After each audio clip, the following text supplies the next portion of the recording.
Why do Arsenal, and in particular Andrea Berta, want Gyokeres at the club this summer? Arsenal, we know, are looking for a striker, and there's very few that have a goal record quite like this. I mean, when we go through the numbers, which we're going to do in this video, I mean, oh my word, the numbers are extraordinary. But what I also wanted to do is break down the numbers. What kinds of goals is he scoring? How often is he coming up against a low block? Is he good in the air? We need to analyse the player in more detail, because while Arsenal will undoubtedly have to adapt to a player of his quality, you don't sign a player like Gyokeres and not play to his strengths.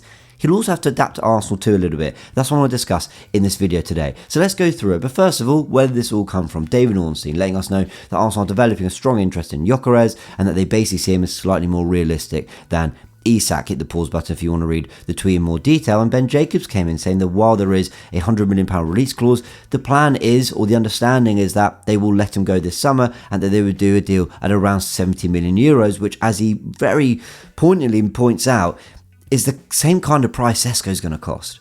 So I don't think it's a case of, well, Arsenal might go for the slightly cheaper option in a Sesko because they can't afford Gyokeres and want to do business elsewhere. I think if you're looking to spend that kind of money on a striker, a lot of people will be saying, why not go for the more proven one, though Sesko's profile and Sesko's potential might be right up there. But Gyokeres is killing it right now. Now, we first discussed this on the Goonerverse 2. This is where I'm doing my instant reactions when I'm either not home and able to go live, or quite frankly, when there's rumours, there's things that aren't as concrete as a bid or necessarily a move being made by Arsenal, but it's the kind of news that's taken the internet by storm, and we're going to cover it, all the extra bits done on the Goonerverse too. So thank you to everyone who tuned in and watched that video, and to everyone who subscribed to the channel too. But let's get on with the breakdown, because I know that's what you all care about. And we're going to start with his player profile. He's 26 years old, he's 6'2", he's right footed, and he's a Sweden international. So Sweden can boast Isak and Gyokeres in the front two. I mean, that's pretty unbelievable. What's that?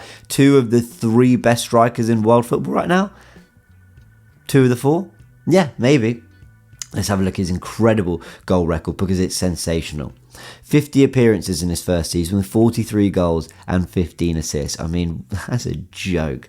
And then in the season, or this current season, second season for him, 42 appearances so far with 42 goals and 11 assists. That's a total of 92 appearances in which he scored 85 goals and got 26 assists. His numbers are like stratospheric, right?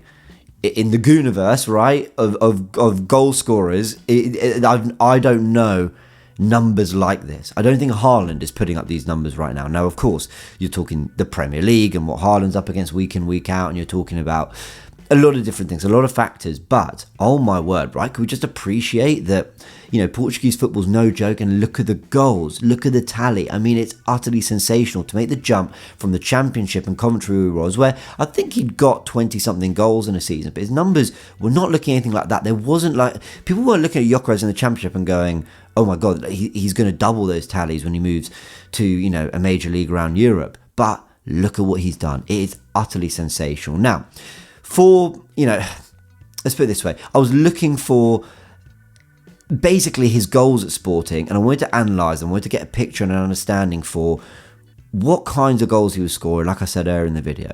Now, I only looked at his first season. Why? Because quite hard to find an updated sort of set of goals from this current campaign. But I thought, well, let's take his first full campaign, which was a bit more of an unknown quantity, because that's where I think he'd have come up against defences that were more unsure of his strengths and what he would do, maybe not prepared as much for what kind of Gyokeres might bring. And actually get an understanding, is he someone that scores more goals in transition? Is he someone who scores more goals, in open space? Is he someone that actually, defenders didn't quite know what they were coming up against, and he was a bit of a surprise factor? When you look at the numbers I've got here, it makes for interesting reading. So I've got a goal analysis from Gyokeres' first season. That is the 43 goals he scored. Now, I broke them down, as you can see, into one touch, runs in behind, headers, all that. You can hit the pause button if you want to look at these in more detail, but we'll keep them up on screen for a while as we analyse them.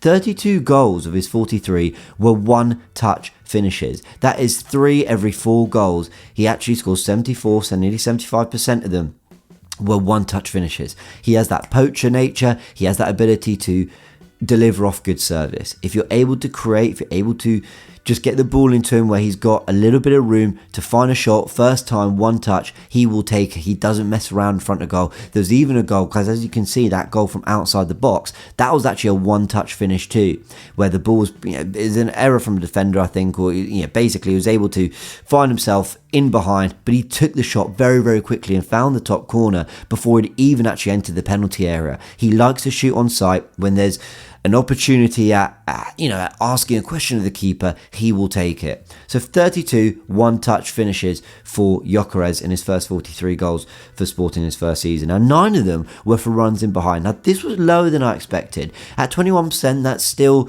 basically 1 in every 5 goals, but I thought there were going to be more goals where he'd made runs in behind, where, and I don't just necessarily mean in transition and loads of space, I'm even talking darting runs in behind, little darting runs, something he did a bit more of than I expected him to. But I also did at the same time think there'd be more in terms of transition in attacking open space. There weren't as many as I thought there would be. 21% of them there, but only 8 of them were against deep blocks too. Now this is something Arsenal face regularly.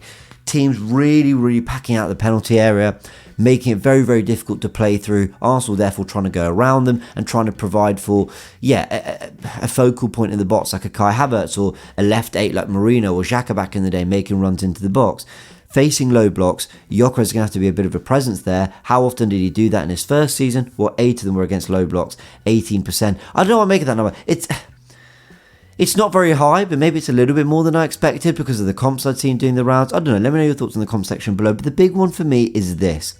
How many of the goals were against 4 defenders or less in the penalty box? Because that gives you an idea of how much space there was, how much space he had to basically make room, knock the ball into, another part of the penalty area where he could get a shot off, where he could use his power and pace to get away from players.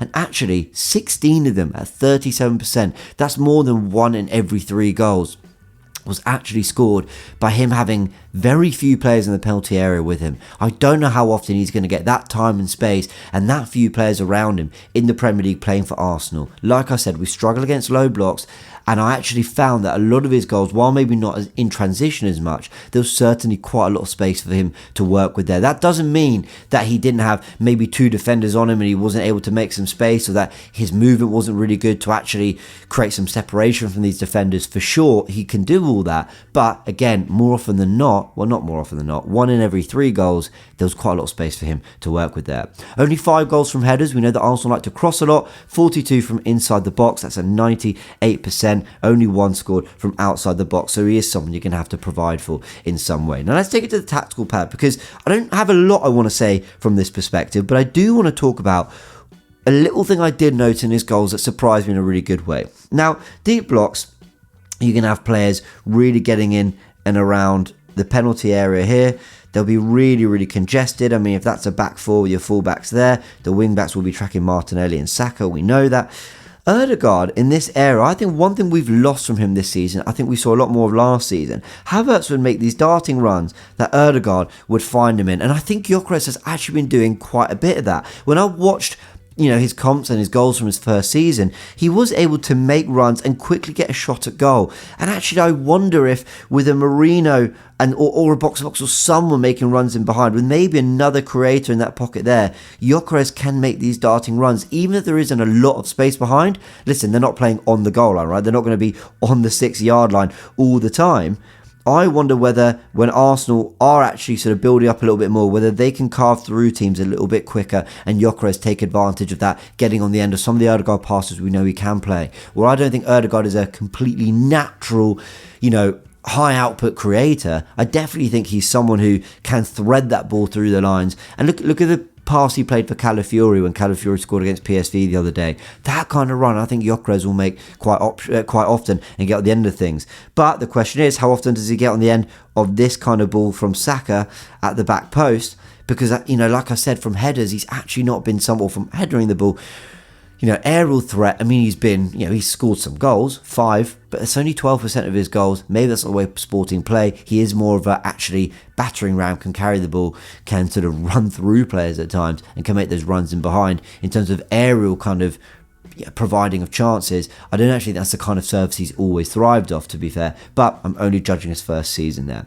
Now let's quickly fly through his FB ref numbers, because this is looking at the last 365 days, comparing him to forwards across, Europe's top 5 leagues.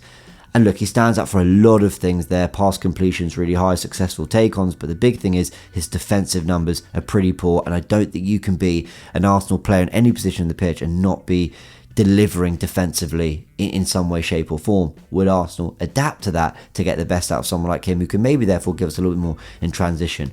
But again, I'll invite you to hit the pause button on any of these if you want to look at it in more detail. But as you can see, his passing numbers, pass completion quite high, short pass completion very, very high, 88.6%. Technical security, not giving the ball away cheaply, something Arteta will want. Expected assists is up there with key passes too. So this is someone who's a complete forward, can maybe provide something creatively, and we see that in his assist numbers too. But as you can see, passing into the penalty area and key passes, really, really good numbers there. Now in terms of goal and shot creating actions, you've got his shot creating actions quite high there, which is a lot of this maybe shot creating actions he's worked for himself. Maybe that could be something to see.